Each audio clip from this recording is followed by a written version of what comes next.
Hello everyone, this is Naerina from 40k Theories and welcome to this new episode of 40k Lore for Newcomers.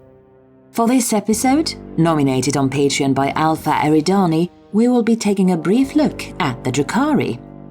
This video will be a brief overview for certain events that may be explored in greater depth within additional videos within the future. So, without further ado, let's begin. Clad in dusk and robed in darkness we strike, overcoming the terror of our foes. The Drukhari, also known as the Dark Eldar or Eladrith Ineas, are an ancient Xenos race that is by far the cruellest, most sadistic and treacherous of the various Eldari sects. Unlike their Assyriani cousins, who are famed for their stoicism and incredible mental discipline, the Drukhari are by contrast wild and almost entirely lacking in inhibitions, free to indulge almost every whim imaginable, no matter how perverse or sadistic.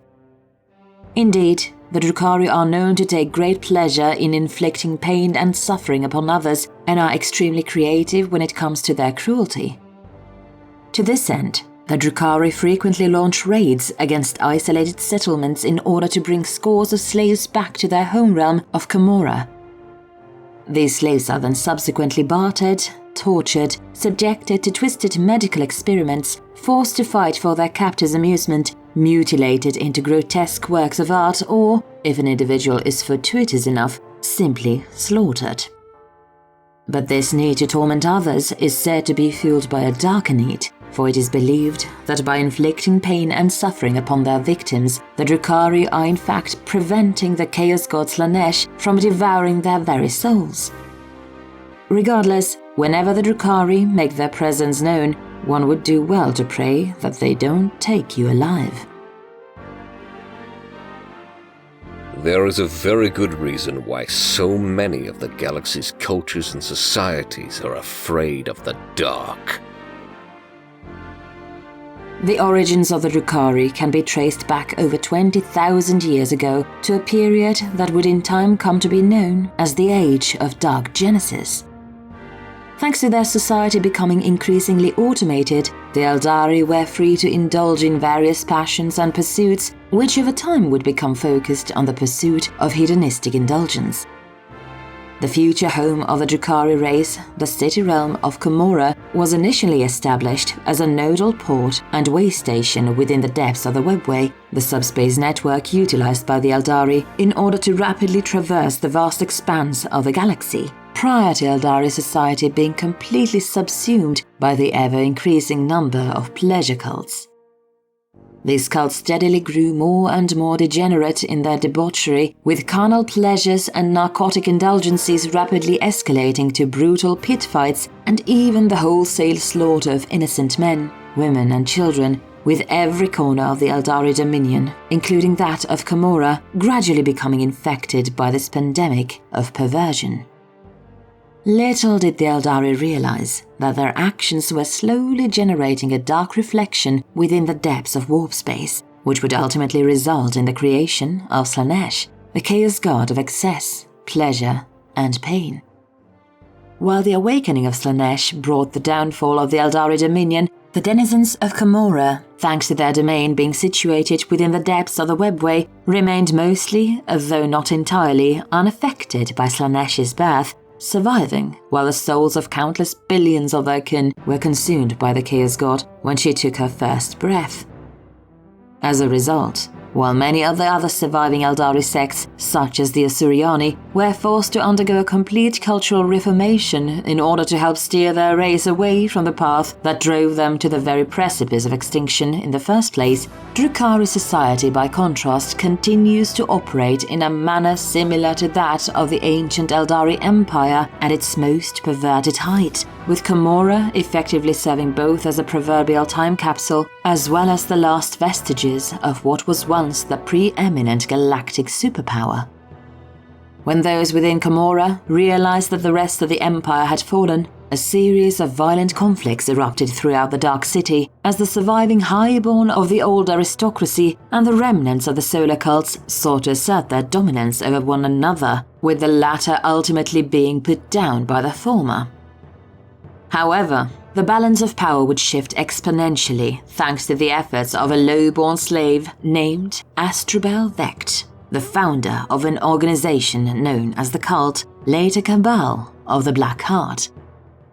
Seeking to rid Commorragh of its highborn rulers, Vecht would have his forces conduct a series of raids within a region of space known as the Desiderian Gulf, drawing the attention and the ire of the Imperium of Man. In response, the Salamander's chapter of the Adeptus Astartes dispatched a strike cruiser, dubbed the Forgehammer, to deal with the Zenith threat, though the ship was crippled and captured by Vecht's forces during the ensuing battle. As the Drukhari returned to Commorragh with their prize in tow, the Forgehammer's librarian, a warrior named Hestian, used his psychic abilities to transmit a distress beacon to the rest of their chapter. Despite their best efforts to take the Astartes on board the Forgehammer prisoner, the Drukhari met with fierce resistance, with the Salamanders fighting non-stop for over 2 weeks straight. But before the proverbial noose could be tightened around their prey, the Drukhari were caught unaware by a massive Astartes strike force, which included not just warriors from the Salamanders, but also members of the Howling Griffin and Silver Skull chapters, which breached the very skies of Commorragh and launched a devastating counter-assault against the Zenith. The resulting battle was a long and bloody affair, with the Space Marines ultimately succeeding in rescuing the Forgehammer and subsequently fleeing back into real space.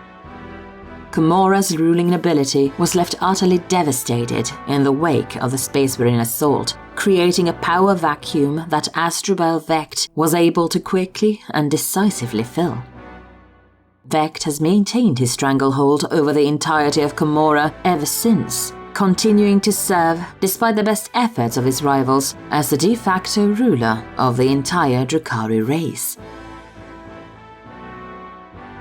Though the artifices of evil are many, a bolt around kills just as assuredly.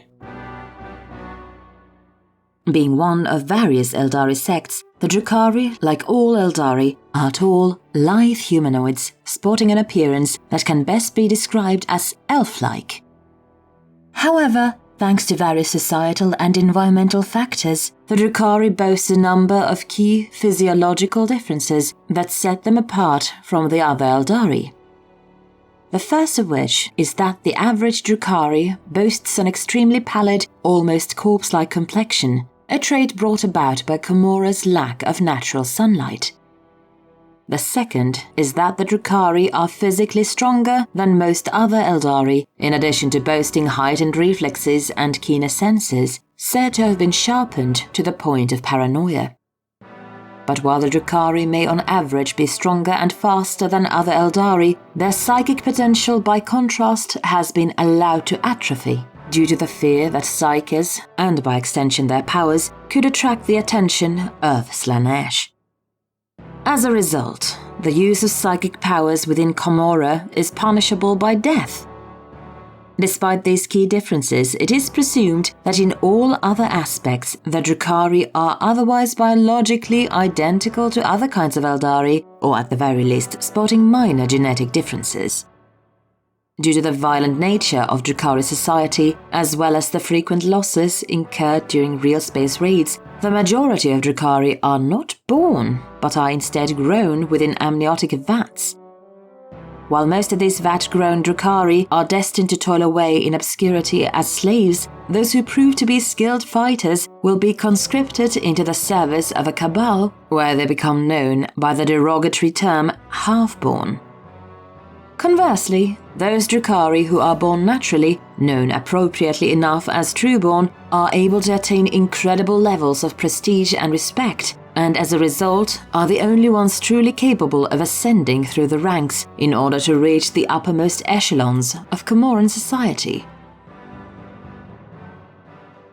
In the Dark City, there is no limit to the heights to which one can rise. Similarly, there is no limit to the depths of suffering one can be made to endure. I explain this to my employers, yet still some dare to cross me. The Drukhari are a people who, it can be argued, are mostly, if not entirely lacking in restraint or inhibition, often indulging in whatever sadistic whims their hearts desire. Because of this, the realm of Comora can be seen as a microcosm of sorts for the Eldari dominion as a whole, at its most decadent height, acting as a proverbial window to the past. Life throughout the Dark City is a constant battle for survival, which in turn helps train Drukhari in the arts of survival and combat in order to simply see the next day. As a result, many of those Drukhari fortunate enough to not be slaves will also serve within the ranks of a cabal, which can best be described as a type of self-governing, socio-economical paramilitary organization. Trueborn Drukhari can rise high within the ranks of a cabal, going from Drakon, a rank equivalent to that of a regimental commander, to Hierarch, and even Archon, the latter of which being the highest rank within a cabal, akin to that of a supreme commander. That born Drukhari can never aspire to reach such levels of power, and must settle for, at best, being able to attain the rank of Sybarite or squad leader. But even then, such individuals will remain in lower standing when compared to a trueborn Cabalite. While many Drukhari will find themselves inducted into the ranks of a cabal, others will instead owe their allegiance to one of the countless other organizations and factions that operate throughout Comora. The most prominent of these are the witch cults, incubi sects, and homunculi covens. Witches are warrior athletes who fight and kill for sport, as well as for the entertainment of the other Drukhari. They are incredibly skilled and highly proficient in the arts of hand-to-hand combat, pitting their skills against captured alien warriors, monstrous beasts, and even each other on a nearly nightly basis. While witches can be both male and female, the vast majority are in fact female, and it is even said that only the females are able to truly ascend through the ranks of a witch cult in order to claim the highest positions of power, such as the coveted rank of succubus. The only major exception in this regard is seen with beastmasters, those witches who subjugate and train various animals for use within the arena, as beastmasters are believed to be almost universally male. Despite their much lower standing, males are still highly prized by their fellow witches for their ability to provide their respective cults with strong offspring. Incubi are elite and highly disciplined warrior mercenaries who are said to be some of, if not the greatest warriors of the entire Drukhari race.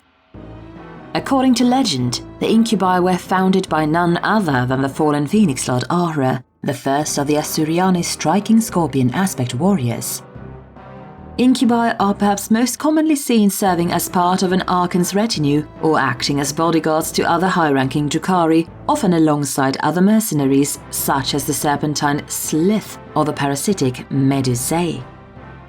Indeed, unlike typical Cabalite warriors who, much like the vast majority of Drukhari, are considered treacherous and untrustworthy at best, the Incubi are exceptionally loyal to their employers and will honor any and all terms dictated to them within their contracts, assuming that said employers are able to continue providing a steady payment for their services. Drukhari homunculi are scientists, biological engineers, and, in their eyes at least, artists in the field of flesh crafting. It is thanks to the efforts of the homunculi that Comora's population is able to be maintained, for not only do they oversee the creation of Vatborn, but they are even able to resurrect fallen Drukhari from but a single drop of blood. Homunculi are also famous, or rather infamous, for creating biomechanical monstrosities such as grotesques, Talos pain engines, and many more besides. Homunculi will also provide extensive biological augmentations or surgical alterations to those who can afford to commission their services, such as by modifying the entire musculoskeletal structure of those who wish to become scourgers, hollowing their bones and grafting avian or chiropteran wings onto their frames to make them capable of flight. Unlike their Asuryani cousins, the Drukhari do not wear spirit stones or any sort of equivalent to shield their souls from Slanesh, nor are their souls interred within the Infinity Circuit upon their deaths. Instead, the Drukhari are forced to continuously stave off an affliction known as Slanesh's thirst. While the denizens of Camorra were initially spared from having their souls devoured by Slanesh during the events of the Fall, the Chaos God still managed to sink her proverbial talons into each and every Drukhari and is ever so slowly draining them of their spiritual essence. In order to counteract this, the Drukhari are forced to inflict incredible amounts of pain and suffering upon others before subsequently devouring their souls in order to keep Slanesh at bay. While devouring the souls of others allows the Drukhari to, for lack of a better term, replenish their own, this act will also bestow the additional benefit of physically rejuvenating one's body, making it impossible for a Drukhari to succumb to the effects of old age, so long as they continue to consume the souls of others. It is for these reasons why the Drukhari regularly launch raids into real space, capturing slaves that are tortured and subsequently drained of their essence in order to stave off the thirst of Slanesh. And while such actions are undoubtedly cruel, they are actions born from the desperation of a people teetering upon the very precipice of extinction and damnation. And that concludes this edition of 40k Lore for Newcomers. If you like this video, consider supporting us on Patreon for more content. To those that are new to 40k, we hope you learned something. So, leave a comment below, and thanks for watching!